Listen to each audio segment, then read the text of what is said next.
এটিটিসিবি TCB কার্ডধারীদের জন্য একটি অত্যন্ত গুরুত্বপূর্ণ খবর। 2026 সালের বর্তমান সময় অনুযায়ী সরকার ফ্যামিলি কার্ড কার্যক্রমকে আরও ডিজিটালাইজড এবং প্রান্তিক পর্যায়ে পৌঁছে দেওয়ার জন্য এই বিশেষ উদ্যোগ নিয়েছে। 13টি উপজেলার নির্ধারিত 13টি ওয়ার্ডে এই বিতরণ কার্যক্রম শুরুর মূল উদ্দেশ্য হল প্রকৃত নিম্ন আয়ের মানুষের কাছে সুলভ মূল্যে নিত্য প্রয়োজনীয় পণ্য পৌঁছে দেওয়া। এই বিতরণের মূল বৈশিষ্ট্যসমূহ: স্মার্ট ফ্যামিলি কার্ড, আগের কাগজের কার্ডের পরিবর্তে এখন কিউআর কোড সম্বলিত ডিজিটাল স্মার্ট কার্ড দেওয়া হচ্ছে।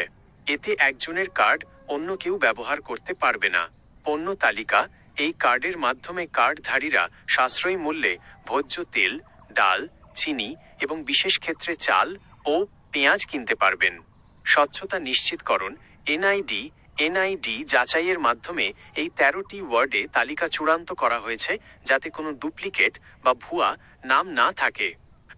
আপনার যা করণীয়: চেকলিস্ট। আপনি যদি এই 13টি ওয়ার্ডের বাসিন্দা হন তবে বিতরণের সময় নিচের বিষয়গুলো খেয়াল রাখুন। 1. এনআইডি কার্ড সাথে রাখুন। কার্ড সংগ্রহের সময় অবশ্যই আপনার মূল এনআইডি কার্ড বা অনলাইন কপি সাথে রাখুন। 2. মেসেজ চেক করুন। আপনার নিবন্ধিত মোবাইল নম্বরে বিতরণের তারিখ ও স্থান সংক্রান্ত কোনো এসএমএস এসেছে কি না তা দেখে নিন। 3. সরাসরি যোগাযোগ। আপনার এলাকার সংশ্লিষ্ট ওয়ার্ড কাউন্সিলর বা ইউপি সদস্যের কার্যালয়ে যোগাযোগ করে বিতরণের সঠিক সময় জেনে নিন। একটি বিশেষ তথ্য: সরকার লক্ষ্য নির্ধারণ করেছে যে 2026 সালের মাঝামাঝির মধ্যে দেশের সকল পুরনো কার্ডকে স্মার্ট ফ্যামিলি কার্ডে রূপান্তর করা হবে।